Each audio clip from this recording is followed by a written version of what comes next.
Hi, I'm Noah Johnson, and my project is titled Candied Daphnia. Now, recently I've seen quite a few ads on things like sugar-free soda and sugar-free sweets, which all claim to be much healthier than using normal sugar. Now, I wanted to use the opportunity of science fair to put this to the test. Instead of testing upon humans, though, I used something known as Daphnia, pictured here. Daphnia are a freshwater crustacean and they're filter feeders. They have a nervous system and have brain chemistry very similar to that of humans, making them perfect for this testing. They are also easier to regulate. If I were to test on humans, there would first of all be lots of paperwork. Second of all, it would be difficult to determine their overall health based upon eating habits and sleeping habits. With the Daphnia, I can control both of these as well as food and health. Now, I also decided to have three variables. The first variable would be lactose, a natural sugar commonly found in milk products. Sucrose, just pure table sugar, and sucralose, a very common and supposedly healthy sugar replacement with 0 calories. Now, before creating a hypothesis, I needed to do some research. So through my research, I found that lactose, found in milk, commonly has a direct effect on the ion channels and gap junctions in the heart, which can lead to irregularities in heart rate, as well as an overall decrease in overall heart rate.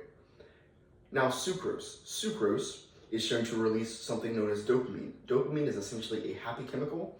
It can be released by simply eating something sweet or accomplishing a task. Now, dopamine is shown to have a drastic increase in heart rate and is also linked to ingesting things such as caffeine, which also have a drastic increase in heart rate.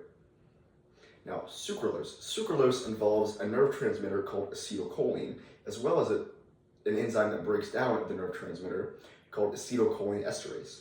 Depending on the Daphnia's antioxidant capacity, it is shown to overall lead to a decrease in heart rate through increased production of acetylcholine.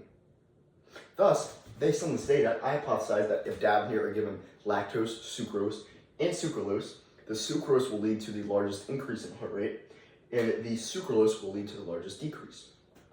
Due to sucrose leading to decreased brain activity and a significant release in dopamine, lactose directly affecting the heart's ion channels and gap junctions, and sucralose leading to increased amounts of acetylcholine.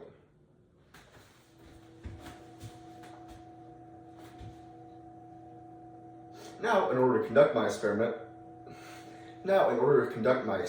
I first needed to gather the necessary materials. I gathered a microscope, a 10-gallon tank pictured here, an aerator pictured here, my Daphnia, of course, and a mixture of food of something called spirulina algae, as well as baker's yeast. I sprinkled this on top of the tank to feed the Daphnia. Now, once the Daphnia were acclimated, I made 3 different solutions, each with 100 milliliters of water. Now, to each solution, I separated them into 3 different cups, and to each solution I added a separate substance. I added 5 millimolars of each substance, 1 solution with lactose, 1 with sucrose, and 1 with sucralose, all in 5 millimolar concentrations. I then also gathered 100 milliliters of tank water, habitat water, which would be the control group. Now, I also used my phone to gather the data. As you'll see here, Daphnia have very fast heart rates, and for recording for 1 minute, it would be very difficult to accurately count the heart rate.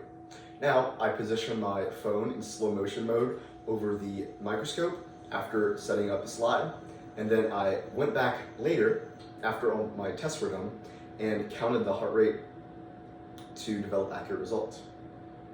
I then put them into an Excel spreadsheet to develop averages and standard deviations. Here you can see the control group had an average heart rate of 264.3 beats per minute. The sucrose had an average of 272.5 beats per minute.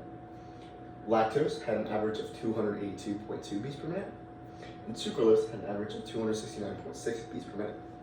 This is very contrary to what my research suggested, because the control group actually had the lowest heart rate of the bunch, when in reality, sucralose should have significantly decreased heart rate, and as should have lactose. In fact, lactose actually had the highest heart rate recorded, which is very contrary to my research, as it has a direct effect on the ion channels and gap junctions in the heart, and is usually shown to lower heart rate, despite having the highest average heart rate in my experiment. Sucrose did have a slight increase over the control, however, it was nowhere close to the increase lactose had. Now, My data may have strayed from my research for a few reasons. Firstly, I neglected to find a specific pattern of ages and states of the Daphnia. Many Daphnia I had were pregnant with eggs in their brood sac, which could have significantly affected their heart rate and the substance's effect on them. I also used very many small Daphnia and larger Daphnia of varying sizes, which could have also led to a discrepancy in the data. I found that smaller Daphnia usually had a higher heart rate, while larger had a lower heart rate. This could have seriously impacted my experiment, with me not gathering a certain amount of young Daphnia or a certain amount of old Daphnia could have caused stipulations in the data. Next, my testing occurred over a few weeks. I tested each solution once in one day. However, I didn't test every single day. So over the course of the 2 weeks of testing, the water changes became less prevalent and feeding became more dispersed and less organized, as did the lighting.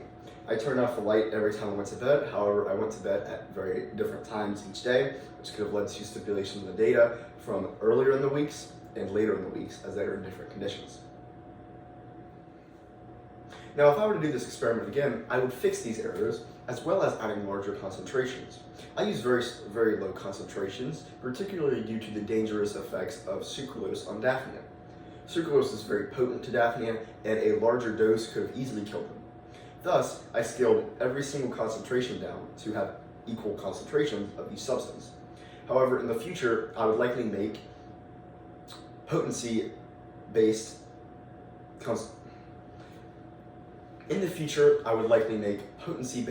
concentrations of each substance.